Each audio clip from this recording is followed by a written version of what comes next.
Hello, everybody. My name is Olivia Mattis, and I'm so delighted to welcome you to this very special birthday celebration today. It's the birthday of Aristides de Sousa Mendes, who was born on this date in 1885, which means he's turning 135 today.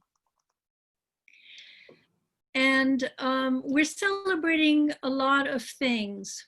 We're celebrating the birthday. We're celebrating 4 remarkable heroes who saved countless lives. We're celebrating 10 years of the Sousa Mendes Foundation, founded in 2010, and we're celebrating 80 years since Sousa Mendes did his life-saving action in 1940. We're also celebrating the birthday of Hiram Bingham, whose birthday was 2 days ago. So he and Sousa Mendes have birthdays 2 days apart. Let me tell you a little bit about this program and the upcoming programs. So we have a very full program, a very full hour for you today. And you'll be hearing lots of information, lots of tributes, lots of personal testimonials. So it should be a very varied hour. And I encourage people in the room to add their own tributes in the chat window. The little chat icon at the bottom of your screen will be a place for people to leave their own tributes, their own thoughts about these 4 heroes that we are discussing today: Aristides de Sousa Mendes, Carl Lutz, Hiram Bingham, and GEORG Duckwitz. So today's program is one of a series of programs of stories of hope that we have been presenting, the Sousa Mendes Foundation has been presenting during this stay-at-home period. So every Sunday since April, we've been holding these events in the afternoon in the United States, East Coast time in the afternoon, typically at 4 p.m. Today it's a little earlier, it's 2 p.m. here on the East Coast because we have participants from other time zones. So we wanted to accommodate them with an earlier start time. Let me tell you a little bit about upcoming programs. So next week, we're showing a beautiful film called Cuba's Forgotten Jewels. And it's about Jewish refugees who settled in Cuba on their way to freedom, or, well, as their safe haven during World War II. Some were on the way to the United States, some settled in Cuba for the next little while. So that's coming up next Sunday. We have the 2 filmmakers, and we have the mother of one of the filmmakers who herself was a refugee who found refuge in Cuba. So that's a really delightful story that you won't want to miss. The following week, we're telling the inspirational story of Waitstill and Martha Sharp through the film Defying the Nazis, The Sharps' War. And we have the filmmaker Artemis Jakowski with us, as well as a survivor who was saved by Martha Sharp. So that too is a really lovely program. And the week following, we're going to have a book talk with Yvette Manessis-Corporon, who wrote a book called Something Beautiful Happened. And Something Beautiful Happened is the story of a Greek Orthodox family that rescued Jews during World War II, but then they were unexpectedly targeted decades later in the United States in an anti-Semitic attack. So they were falsely identified as being Jewish, and they were targeted. They were victims of anti-Semitism. This was a family, as I said, that themselves had saved Jews during World War II. And the author is this wonderful, inspirational speaker, Yvette Manessis-Corporon. And again, that book is called Something Beautiful Happened. So right now, it's my privilege to introduce Portugal's ambassador to the United States of America, Ambassador Domingos FEZAS Vital, who will have some words of welcome for all of you and some personal remarks.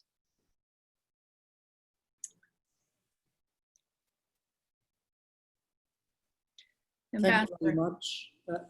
Am I expected to speak now, Olivia? Yes, please. Okay, thank you. Well, first of all, thank you very much, Olivia. Dear friends, I want to start by thanking the Sousa Mendes Foundation, the Cercle Carl Lutz, and University of Miami's Holocaust Teacher Institute for their invitation and for organizing and co-sponsoring this tribute. To pay tribute to someone's actions is to remind what they were confronted with and what they stood for. In the case of Hiram Bingham, Duckwitz, Carl Lutz, and Aristides de Sousa Mendes, that means to remain a stain of horror that chains our humanity, but also the example of courage and dignity that reconciles us with it. That will always be necessary, that will never be enough. The day we celebrate the anniversary of Aristides de Sousa Mendes, I'd like to state Portugal's deep gratitude to the Sousa Mendes Foundation for its energy and dedication to the preservation of the memory and the legacy of my country fellowman and my colleague. Its role has been crucial in making sure that his story is known and that his example is honored. Due to the commitment of many, including the foundation, just the past year, a square in Jerusalem is now bearing Sousa Mendes' name. The authorities in Luxembourg decided to name a street after him, and Pope Francis, on behalf of the Roman Catholic Church, recently evoked his memory when deciding that his anniversary will from now on be celebrated as the Day of Conscience. President John Kennedy once said, "A man does what he must, in spite of personal consequences, in spite of obstacles and dangers and pressures, and that is the basis of all human morality." He could have been talking about Aristides Sousa Mendes.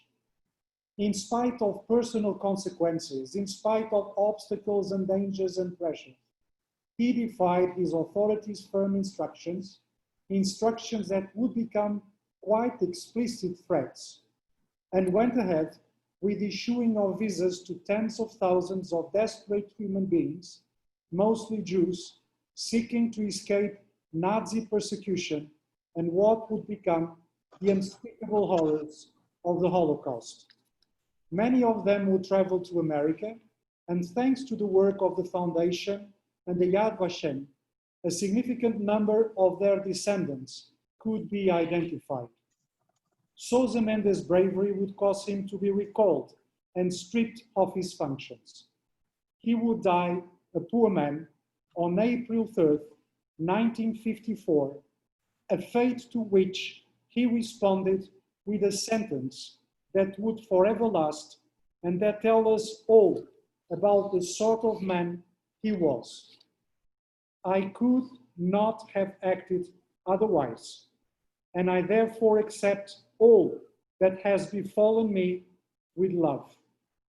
The remains that would forever be buried in the cemetery of Carregal do Sal are those of a hero who had done what is sometimes the most difficult of things, what a man must do.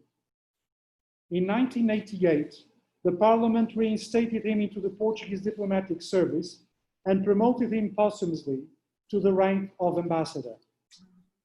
And as recently as early June this year, it unanimously voted a recommendation to honor him with a monument in the National Pantheon, a tribute reserved to our most prominent historical figures. Allow me to conclude on a personal note. My family, from my mother's side, is also from the small village of Cabanas de Viriato, where Aristides was born and lived. Aristides was a visit at our family's house. My mother and her siblings were playmates of his numerous offspring. As a young child, I myself, during summer holidays, used to venture, together with my many cousins, into the ruins of Casa do Passal, Aristides' family manor, today restored also thanks to the determination and generosity of the Sousa Mendes Foundation and many other donors. In the innocence and excitement of our childhood, we used to call it the ghost house, to remind Aristides de Sousa Mendes and all those who did not hesitate to choose dignity when destiny called, is to make sure that the ghosts of the unimaginable shall never come again to haunt us and to dirty our common humanity. Thank you very much. Thank you so much, Your Excellency, for participating in today's program. I'm truly honored that you graced us with your presence today. Now it's my pleasure to introduce my colleague, Frederick Hayat of the Cercle Carl Lutz. And he and I have been planning this program together. So Frederick, I'm so glad you're here, and take it away. Thank you, Olivia. Your Excellency, thank you for those moving words about Aristides de Sousa Mendes. My name is Frederick Hayat, and on behalf of the Carl Lutz Circle, I am delighted to invite you to this exceptional discussion between two specialists of the Holocaust with the testimony of two witnesses of these tragic events. I would like to warmly thank our partners of the Sousa Mendes Foundation for this wonderful opportunity, which we hope will be a prelude to other collaboration in the future in your presence, of course. I would like to acknowledge the presence of Mr. Marcellus Roll, Head of Communications and Public Diplomacy of the Swiss Embassy in Washington. I would also like to extend a warm welcome to Mr. John Lutz, Carl Lutz's grandnephew, who together with his wife has contributed to our research on Carl Lutz. The Carl Lutz Circle is a Swiss-born initiative that aims to promote the legacy of Carl Lutz, a Swiss diplomat, righteous among the nations, who saved tens of thousands of Jews in Budapest, among other actions, giving them letter of protection. As other diplomats in other countries, like Aristides de Sousa Mendes in France or Sempo Sugihara in Lithuania, Carl Lutz put all his diplomatic talents and power to service his conscience. Together with other diplomats such as Raoul Wallenberg from Sweden, or the Apostolic Nuncio Angelo Rota, or Friedrich Born of the Red Cross, Carl Lutz severely hindered the Nazi death machine. Carl Lutz, in his previous diplomatic posting in Palestine, represented German interests. Using this fact as leverage in Hungary, where he represented, amongst other countries, the United States of America and also the United Kingdom, he was able to confront Adolf Eichmann and the Hungarian authorities and managed to negotiate under pressure the registration in Budapest of 76 buildings as Swiss territory to shelter part of the Jewish population otherwise promised a certain death. Unbeknown to his own government, he issued collective passports for the Jewish population, giving a virtual Swiss identity to tens of thousands of people. In spite of the extraordinary humanity of these gestures, Carl Lutz still remains unknown. At the end of the war, as other diplomats, Carl Lutz was expelled from Hungary by the Russians. When he came back to Switzerland, the only words he heard from the Swiss authorities were, "Do you have anything to declare to the Swiss border?" As a new world started to emerge, his story was of no interest to anyone. It has to be said that, unlike almost all other diplomats who helped the Jews, Carl Lutz was not dismissed, but he suffered all his life from the lack of recognition of his motherland. We have given lectures on the subject at the Auschwitz-Birkenau State Museum in Paris, Tel Aviv, New York, Geneva, or Washington, D.C., and at numerous schools. Carl Lutz Circle was behind the initiative in 2018 to name the largest conference room at the Federal Palace in Bern under the name of Carl Lutz in memory of the action of the Swiss legation in Budapest during the war. I strongly encourage you to visit our Facebook page and our website. The Swiss embassies around the world always supported our initiatives by helping us to promote the humanity of the gesture of Carl Lutz. I will now give the floor to His Excellency, Mr. Jacques Pitteloud, Ambassador of Switzerland to the United States of America. Ladies and gentlemen, dear friends watching us today from the United States, from Israel, from Switzerland, and any other place in the world. My name is Jacques Pitteloud, and I'm the Swiss Ambassador to the United States of America. I'm very honored to speak to you at this virtual event that recognizes diplomat heroes of the Holocaust. Hiram Bingham of the United States, GEORG Duckwitz of Germany, Aristides de Sousa Mendes of Portugal, and of course, Carl Lutz of Switzerland. Thank you to the Sousa Mendes Foundation, the Holocaust Teacher Institute of the University of Miami, and the Circle Carl Lutz from Switzerland for organizing this tribute to 4 extraordinary people who, through their actions, showed humanity and moral courage during the darkest times of World War II. There is a reason why we need to keep the memory of these people alive. They serve as a role model to future generations. We want to remember their heroism so that it continues in the future. That is why I am delighted to share with you today the memory of Carl Lutz, who was one of Switzerland's greatest heroes. As I am speaking to you from Washington, D.C., I would be remiss if I did not mention that in 1924, while working at the Swiss legation in Washington, Carl Lutz earned his bachelor's degree at George Washington University. I think it is safe to say that he put all his diplomatic knowledge acquired at George Washington University at the service of his conscience and of humanity. He fought the mass murder of Jewish families during World War II with diplomacy and with action by using his role as deputy consul in Budapest to save the lives of 62,000 Jews through so-called letters of protection. He also set up some 76 safe houses around Budapest, declaring them annexes of the Swiss legation. Among the safe houses, the most famous one was the Glass House. During World War II, over 3,000 Jews found refuge and protection from the persecutors in that particular building. Lutz was nominated several times for the Nobel Peace Prize, and he was the first Swiss person to be given the title Righteous Among the Nations in 1964. I have a very personal reason to also celebrate the memory of Carl Lutz, because in 1994, during the last genocide of the 20th century, some unnamed heroes decided to put their lives at risk to save the life of the person who was to be my wife and the mother of my daughter. So every time I had the opportunity to celebrate the memory of Carl Lutz, I also do celebrate all these unknown people who throughout history have put their lives at risk in the name of humanity.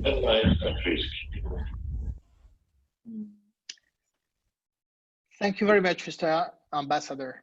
It is my pleasure to introduce today our 2 panelists who, as I said earlier, are specialists of the Holocaust.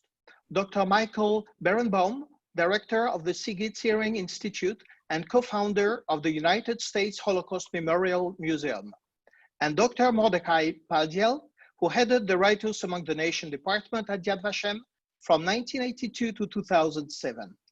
I now give the floor to Dr. Berenbaum. Good afternoon, or good evening, or good morning, ladies and gentlemen. Mordecai and I, and Dr. Paldiel, you'll permit me to call you Mordecai because otherwise it would be bizarre. Okay, that's okay. We are longtime friends. We've worked together for many, many years. We not only respect each other, we even like each other.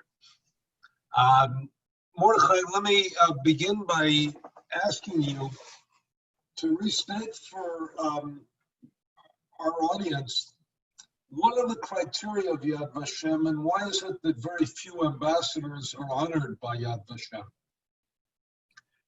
Okay, so let me point out, when Yad Vashem was created, a program of righteous among the nations, so as popularly known, righteous Gentiles, it stipulated that the people to be honored were people who risked their lives when extending help to Jews. So the risk criteria is the fundamental criteria for persons to be honored. In other words, these are persons that were living in countries under the dominance of either the Germans or countries that collaborated with the Germans.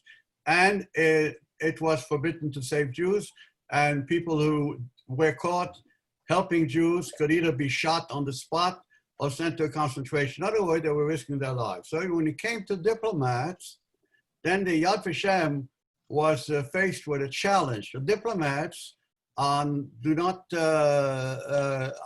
in danger of their lives. The most that a host country can do to a diplomat is ask him to leave. They can be declared persona non grata. At the same time, at Yad Vashem, we receive information of diplomats who went out of their ways to grant visas or to disobey or to reinterpret regulations in such a way as to make possible for Jews to leave, and we simply could not disregard that. So the committee that was responsible for establishing criteria, when it came to diplomats, it established the following criteria. Number one, diplomats who disobeyed their superiors, they were told not to issue visas, and they issued visas. Okay, the clearest example is, of course, Aristides de Sousa Mendes, or diplomats who had regulations, but they Talmudically reinterpreted the regulations so as to find loopholes and be able to grant visas to people. And it would be hard to accuse them of having violated the regulations. The best example of that is, of course, Hiram Bingham, who gave visas to Jews who other diplomats may have rejected that, or instead of giving a tourist visa, gave them an immigration visa.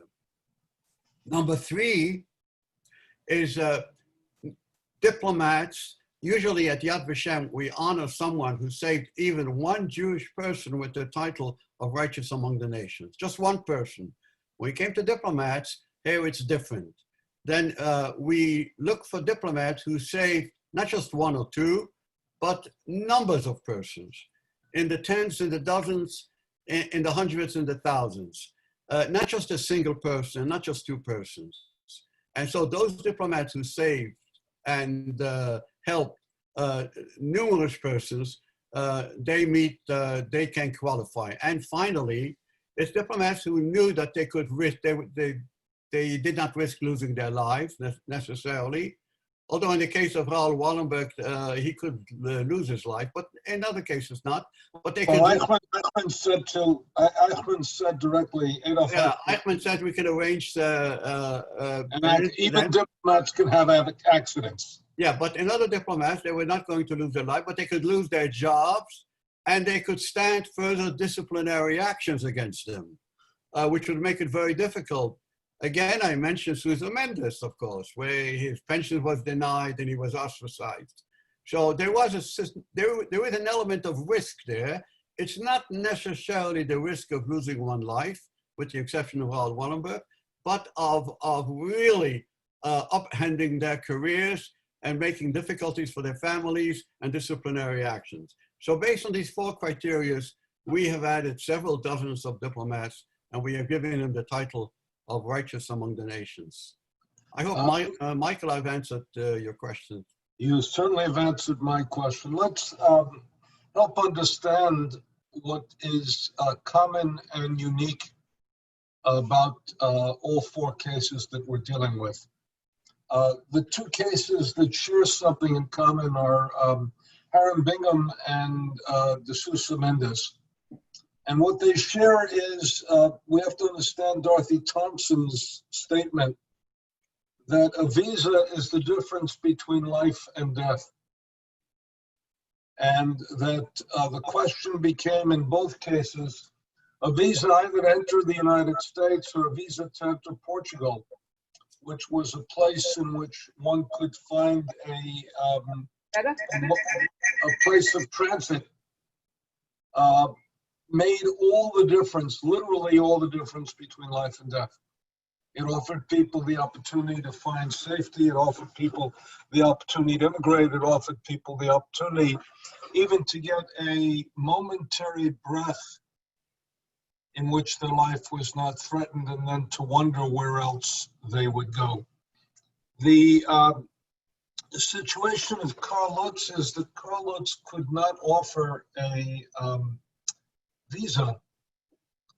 So what Carl Lutz did, which was again extraordinary, is to create a legal fiction, and together with Raoul Wallenberg and with a man whom I had the privilege of meeting, Perlasca, Giorgio Perlasca, they created these pseudo-legal documents offering the protection of their embassy, and then created safe houses which were able to house and protect the Jews in Budapest and therefore save them from possible annihilation. All the Jews of Hungary in the outside areas of Budapest, outside of the main city, had already been shipped to Auschwitz between the 15th of May and the 8th of July. 437,402 Jews had been deported, and the only living Jewish community that was there were the Jews of Budapest, and they offered something remarkable. They offered a safe house, and we're going to talk for a moment about how Jews helped in creating that. And the final person is, again, what offered life-saving. What offered life-saving with George Duckwitz was essentially he did not lead the resistance. He did not lead the transportation, which were the Danish fishermen over the 9 miles that separated the Danish coastline from freedom in Sweden.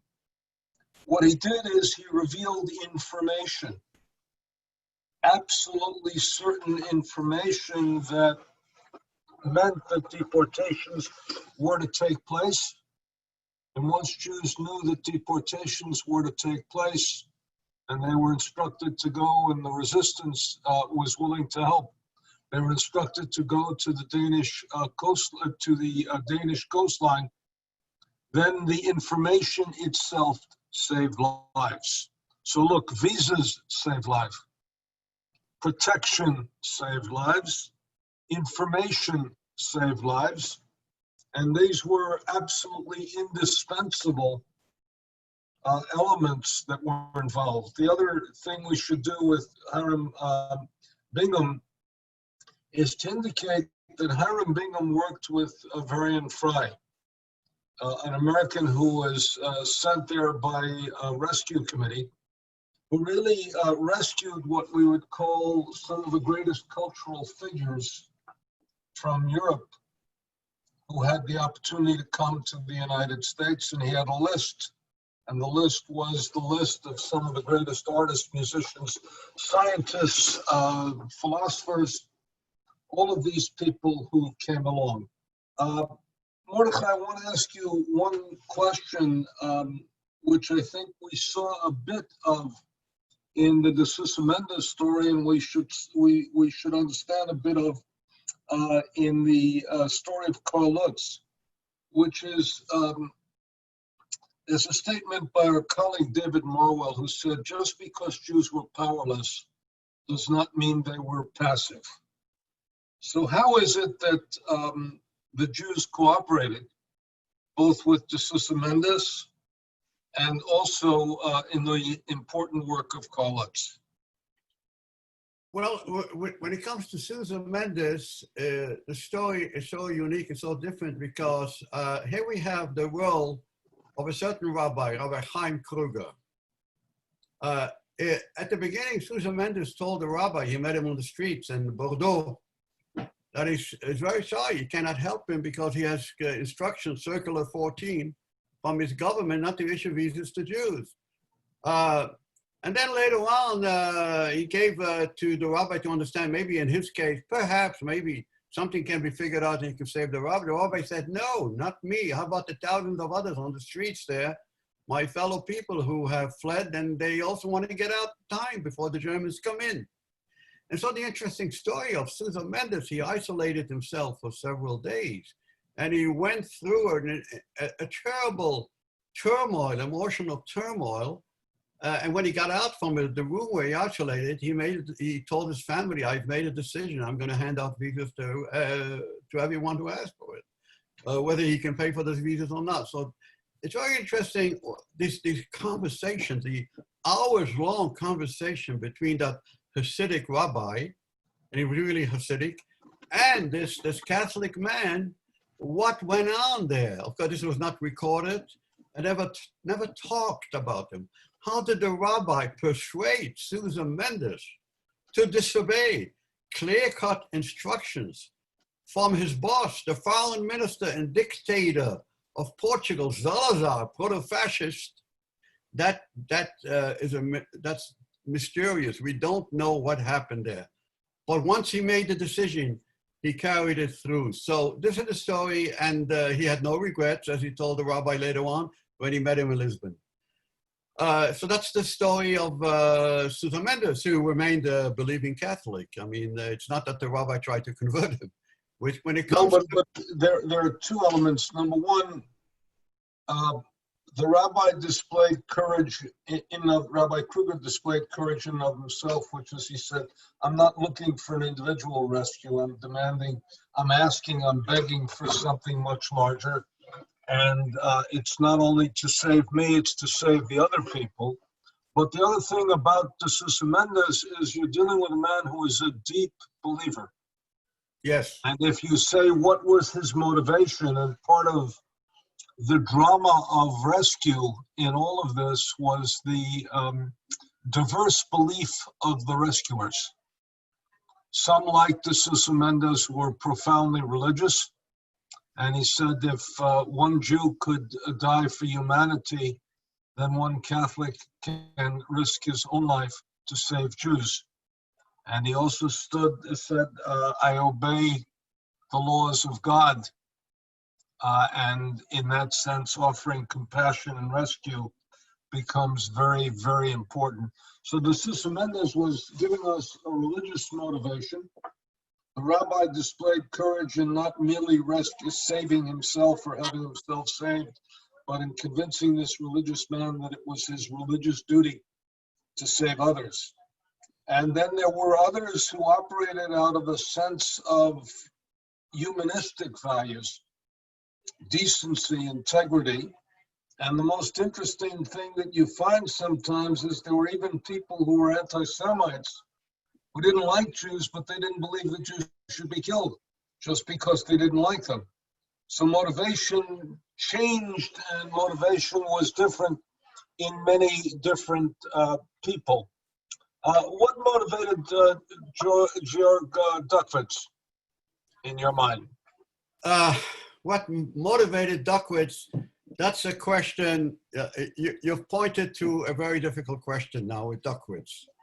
Well, why would I ask you? Why would easy questions I can answer, Mordecai? You answer the difficult questions. Okay, I'm going to try. Duckwitz originally was a member of the Nazi Party, but then he left it.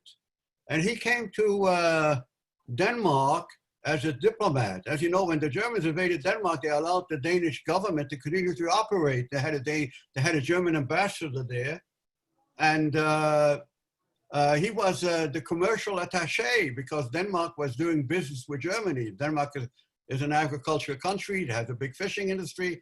And the Germans were very much interested in having these commercial deals because Germany cannot feed its own population. It doesn't have enough agriculture. But anyway, the thing is like this. What happened in Denmark to the Jews, that happened in the late summer months of 1943, when the Danish underground began to do annoying acts to the Germans. Until 1943, they were silent, but the Danish underground began to do acts of sabotage.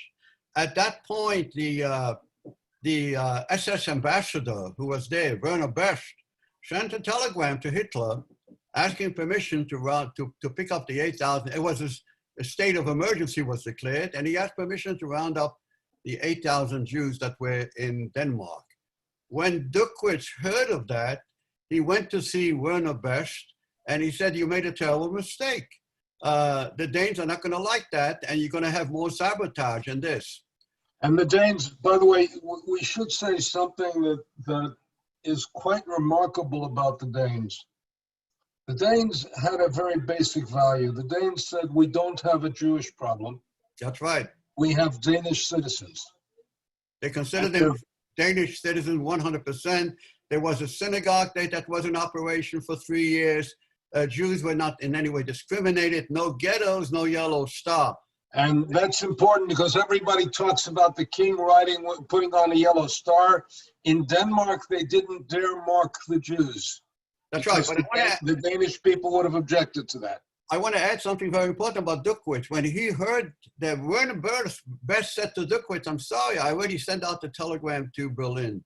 So Duckwitz says, "Can I fly to Berlin and try to stop the telegram from reaching Hitler's forward headquarters?" And Best says, "Go ahead." So when he came to Berlin, he was told that the telegram had already landed on Hitler's desk, and Hitler had approved that the Jews from Denmark should be deported. And it's 8,000 Jews. It's not a big operation for the Germans. So instead of raising his hands and said, "I tried," and flying back to Copenhagen, he took a plane and he flew to Stockholm, to Sweden. And he met with the head of the state and the prime minister. And he said, in the event that boats would arrive from Denmark, which is not far, it's like 9 miles. Yes, 5 miles, and they would land. Would you allow them to land? And they had a consultation, and the response was yes. We would, of course, keep them interned in special camps. We were very well treated, but we will allow them to land. And then he flew back to Copenhagen and got in touch with people of the Danish underground, and he told them, "You got 2 weeks' time to round up all the Jews and take them to the shorelines and make them cross into Sweden." The final thing I want to say about Duckwitz, the question has been raised, where was the German Navy? All these boats were taking Jews, and the German had patrol boats, and there were very few occasions, if hardly any, where the Germans stopped these boats and picked up the Jews. Well, Duckwitz got in touch with the German military commanders and told them it's in the best interest of Germany to allow these 8,000 Jews to do this, and please don't stop them. Make believe like you are patrolling the seas, but don't stop them. And so all these boats came safely across. So I think that Duckwitz really risked his life because he blew the whistle to the enemy, to the Danish underground. Hitler at that time. I apologize. I'm going to jump in here. I just want to add something and say, at that time, Mussolini, Italy had crossed lines and gotten out of the German alliance, and so Hitler was more involved in occupying northern Italy. That was September 1943, and that may have saved Duckwitz for many days. This was by the Jewish calendar. This was intriguing also because it was Rosh Hashanah, a time when Jews would have been together. Let's turn to Leo Goldberger. No, not yet. I'm going to jump in here. I'm going to jump in here. Olivia. Yes, because first we're going to have the testimonial of the daughter of Hiram Bingham, Abigail Bingham Endicott, and then we will have our second testimonial from Dr. Leo Goldberger. So Abigail, the floor is yours. Happy birthday, Aristides de Sousa Mendes, to all his family, to all the people who are alive today or have lived because of him. Happy celebration of your Sousa Mendes Foundation. I'm so honored to be here and represent my father and be here on the same program with these amazing heroes. Their stories are told in detail in the marvelous film, Diplomats for the Damned. And you'll see my family there. You'll see many details about my father's work, which actually was more than what he did with Varian Fry. We always thought he had just saved famous people, but after he died, we found he had saved many, many people. but I know more about what happened after the story ends in Diplomats for the Damned. And so I will share with you what happened when my father finally resigned in terrible frustration with the leadership of the US State Department at the time. He had inherited a beautiful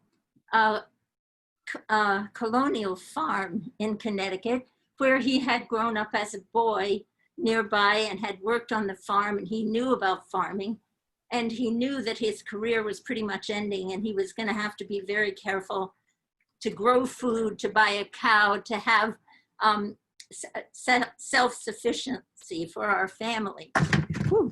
4 years after we moved to this farm, here is my, well, first of all, my father loved to paint, and he painted this picture of our farm in Connecticut.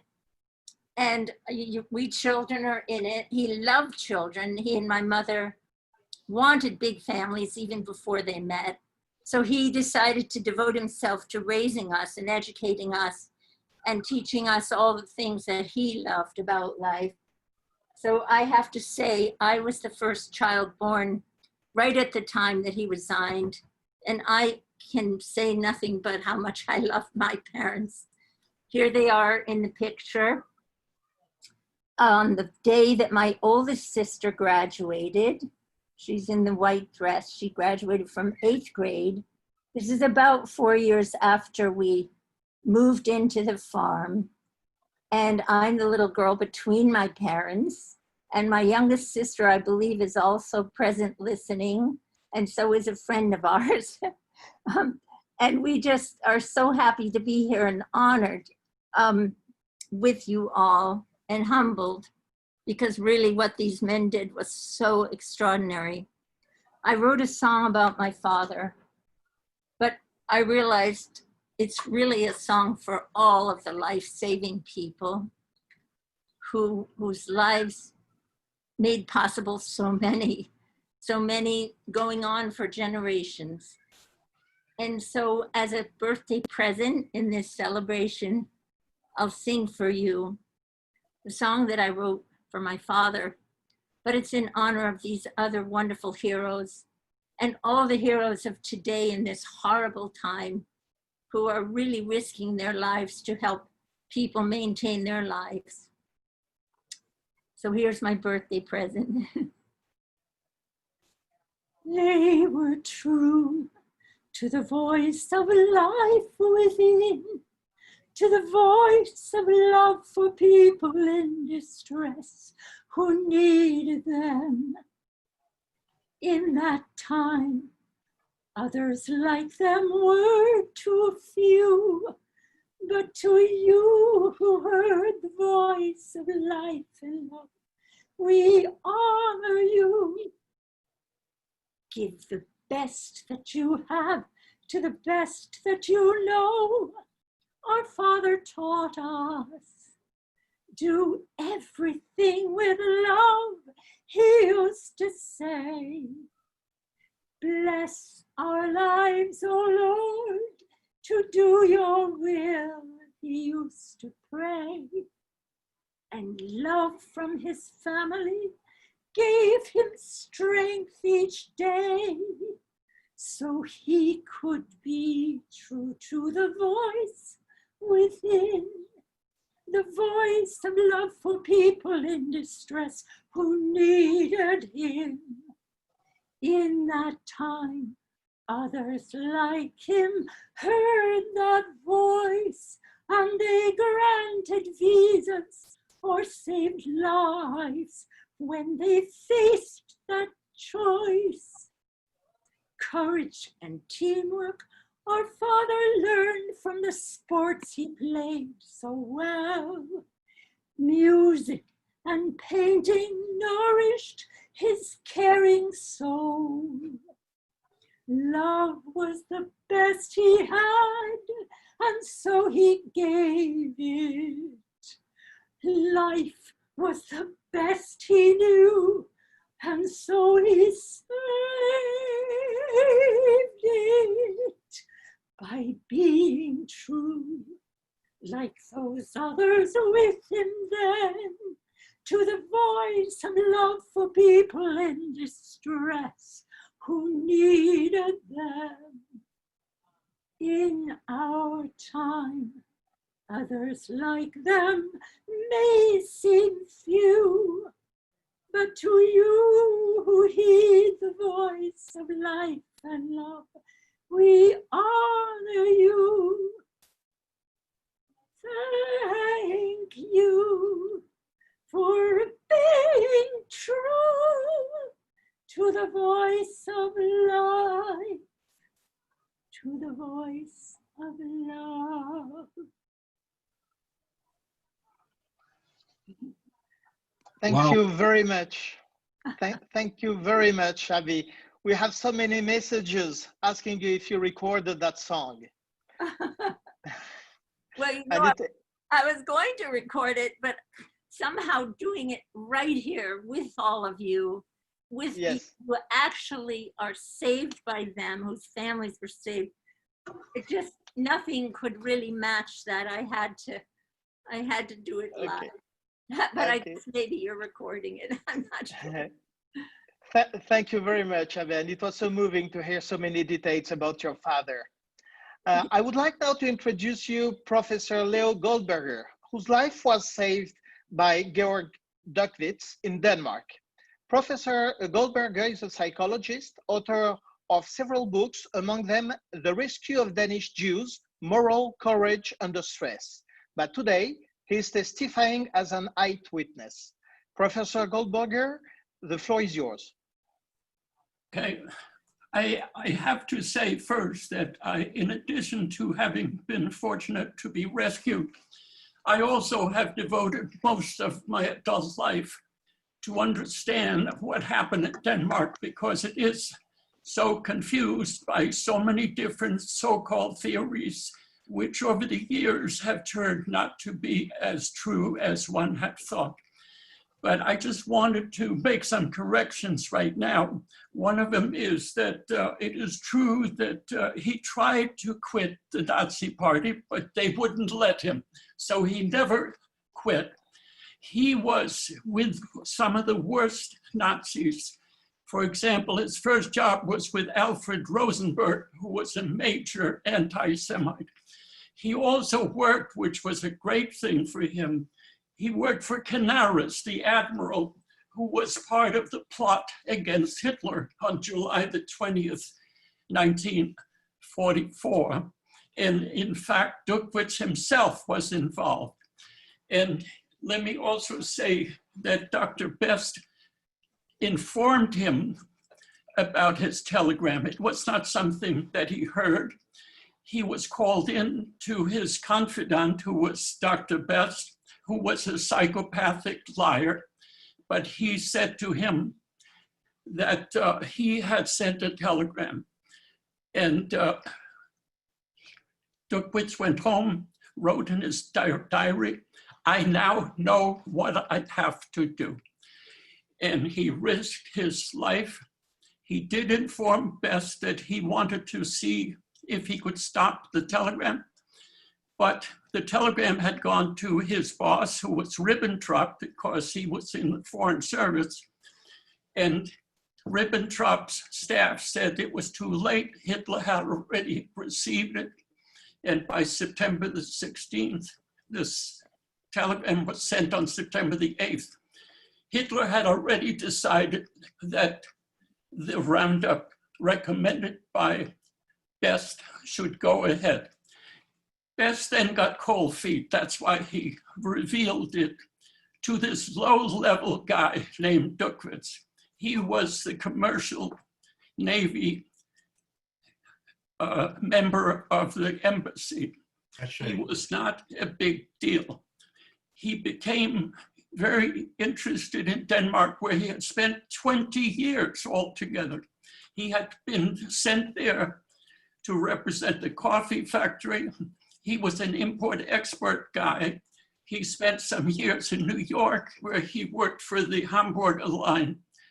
And he was a conservative, not particularly sensitive, but smart, And he had gotten interested in the Nazis because of the Weimar Republic, which is what he grew up with when he was in his 20s. And he liked what was happening in Denmark. Then Danish social democracy was his dream. And he thought briefly that Hitler had the same idea, anti-Bolshevik and also anti-Semitic, because Duckwitz has always said that he grew up as an anti-Semite in his high-class family in Bremen. Anyway, having said that, all I'm trying to plead is that the facts become clearer, and there are all kinds of good sources today. Oh, Liedegor, for example, his book is marvelous, and it brings up to date the various distortions that over the years have plagued us. Let me say that Best was charged with murder. He was charged with a death sentence, but Best got him off eventually to 5 years in various courts, including the Danish court and also in France, and eventually he was supposed to be charged in Poland. Anyway, in my own story is that we got the news in the synagogue from the acting rabbi, because our rabbi was already arrested. And my father was the chief cantor, and the rabbi came in and interrupted the service, which was the day before Rosh Hashanah, the Jewish New Year. And he announced to us, I was in the shul, in the synagogue. There were about 90 people. It was in the morning, something called Shlichot, which was the day before. It's a very, very important religious service. And he told us that we should spread out quickly and quietly and try to inform our friends, Jewish friends, and go into hiding. There was no organized attempt to help Jews whatsoever. We went to our country house, and from there, we somehow managed, through the help of some kind Christians, to connect with a fisherman and to get enough money to pay. It was quite expensive. And we left the day after Rosh Hashanah, October the 2nd. A few days earlier, Niels Bohr, who was half Jew, had been able to see the Swedish king and the prime minister of Sweden to make sure that they would accept Jews, because it wasn't clear, because Duckwitz did not say anything other than the roundup will occur on between October the 1st and October the 2nd. That's all he said. He did go to Stockholm to see the foreign minister, and he went also to Germany to see if he could stop or do something. So he knew the risk he was taking. But I think one should understand that he had withdrawn. I think he withdrew at the time of the kind of murderous behavior of Nazis, especially the Gestapo under Himmler. And what is important to know is that the Foreign Service did not want to have anything to do with the Hitler group, that is the Nazi, more the Himmler group is what I'm trying to say. There were two different factions. They hated each other. There was a competition between Ribbentrop, who was a favorite of Hitler, and Himmler. People tried to badmouth each other. In any case, one of the things that I found interesting is that whenever Best was charged, he never, ever mentioned Duckwitz by name. he took full credit for saving the Jews, and that's what got him off. He never mentioned this guy, and hence I call him a psychopath and a liar. And he came back to Germany.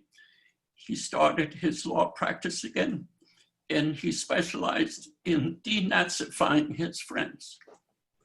Anyway, all I can say is I'm obviously immensely grateful to Duckwitz.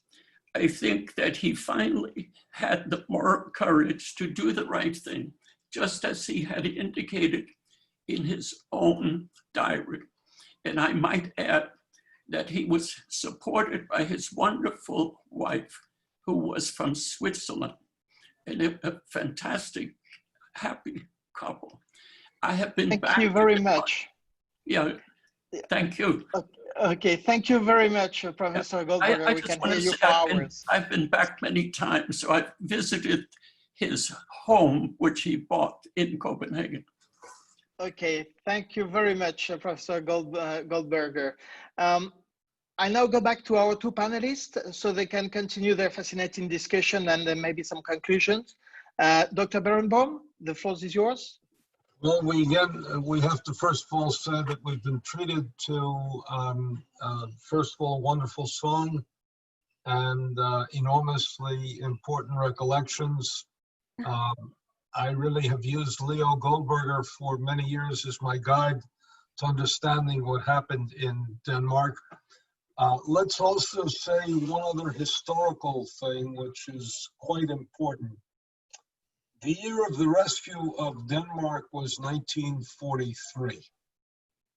Now that means it was after Stalingrad, and it was after a sense that the tide of war had gone against the Germans, and the Swedes in particular were trying to figure out a way to distance themselves without distancing themselves, because they had been significant partners of Germany in trade and the like, and German neutrality benefited Sweden enormously.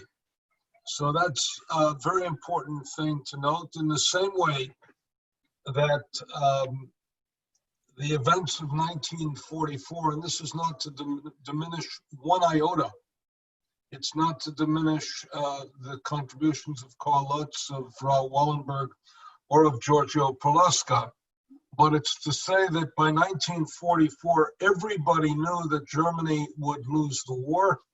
The only question was when, and that gave the diplomats the opportunity to bargain for time. And that is that the events that took place in the summer and the fall of 1944, and Budapest itself was liberated from the Germans in January of 1945, so they had to buy months. And it's unclear whether these Schutzpasses and whether the glass house and everything else would have lasted had it had to endure for a period of years. De Sousa Mendes' work, and Hiram Bingham's work, was in the period of 1939-1940, literally before the final solution had taken place, but they intuited that this was a matter of life and death. The final solution obviously did not begin until June of 1941, which was with the killing process taking place. I want to say that we have one of our guests here on the program is a link between people who were rescued by De Sousa Mendes and people who were rescued by Carl Lutz. And that is, she traces her ancestry to rescue on both sides. So I think that this film, in one sense, is a matter of destiny for her, and that links these people together. Let me allow me to jump in here, just because we are coming to the end of the hour. So before I give our two panelists a chance to give us some final thoughts, I want to make sure everyone has a glass. And I'm going to be opening this bottle in a minute. So get your glasses ready. And now let's go back to Dr. Berenbaum and Dr. Paldiel for some final remarks. Okay, is it my turn, Olivia? Yes. Okay, so I want to say something. I haven't really answered Michael's questions about the motivations. I've worked for many, many years at Yad Vashem for 24 years and then later. And I've been asked by people, what motivated these people? And I studied thousands, literally thousands of cases. And honestly speaking, I couldn't find one common denominator among all these people. They're so different. Their backgrounds, their childhood, their relation with their parents. As Michael pointed out and others, some of them were anti-Semites. The only thing I could come out of the common denominator was, and that Professor Emmanuel Levine helped me to understand that. That is the face-to-face encounter when they were facing these Jews. When these people outside of Sousa Mendes were waiting and they wanted a visa and he saw their faces and he knew that he could make a big difference. That's what led him in a turmoil and a decision. Almost all of the persons that we honored at Yad Vashem had a face-to-face encounter. And so even Duckwitz, who didn't have a face-to-face encounter, but my second point is, the greatest satisfaction that a person can have is to know that because of me, the other person is alive. I made it possible, not because I'm a doctor, no, but I made it possible for this other person to stay alive, and I took considerable risk upon myself. I think this is the greatest satisfaction and the greatest egoistic pleasure that a person can have. Yeah.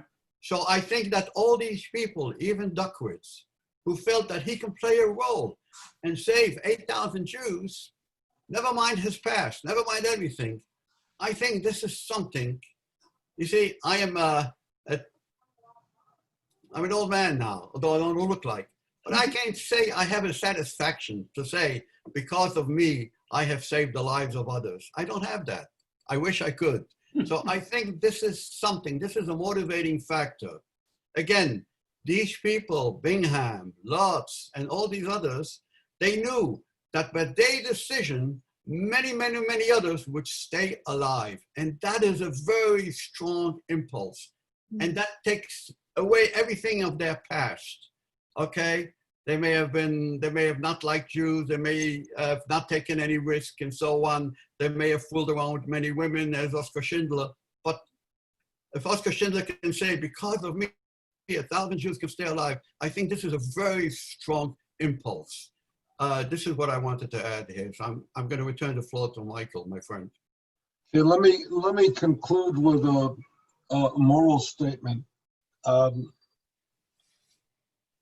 Mordecai knows this. I like to refer to these people as upstanders or men and women of decency, because my feeling is that if we call them righteous, we're reaching too high, and it doesn't provide an adequate model for what you and I can do. It took courage to make a difference, and I think what we have to learn from this is that one person can make a difference and one person must make a difference. And that person is the person that, if you're a man, you face in the morning when you shave. If it's a woman, it's the person you face when you comb your hair. And it demands of us that we do not remain indifferent. We do not remain bystanders. We do not remain disengaged, but we rise to the occasion. And that, to my mind, is the most important moral lesson that we can get from these men as models. And the most incredible thing that we can do is to celebrate the thousands, tens of thousands, and ultimately hundreds of thousands of lives that they made possible by their decency and by their commitment to human dignity and human compassion. That's what I Wonderful. think we can toast. Yeah. So I'm going to grab the floor again. I'm going to point this away from my face. And I ask you all to get your glasses ready. You see, my husband usually does this, not me. Oh, God. Where's it? Oh, God. Mazel tov. Mazel. So I'm going to pour it. I'm going to put it on gallery view. We're all going to raise our glasses. And Matthew, can you take a beautiful screenshot of everybody looking like this? And then we're going to say together, well, can we unmute everybody? Is that possible? I'd like everybody to say it together. Is it possible? Yeah, unmute yourselves, everybody. And together we will say, L'chaim. L'chaim. L'chaim. Great. L'chaim. Parabéns. Parabéns. Happy birthday. L'chaim. Thank you all for sharing this hour with us. And I hope you'll join us for our upcoming programs. Many thanks to the Cercle Carl Lutz and my friend Frederick Hayat. Thanks also to the University of Miami, Holocaust Teacher Institute, and Miriam Klein-Kassenoff. Thank you to our panelists today for a really moving, enlightening hour. And thank you to all of you for spending this time with us today.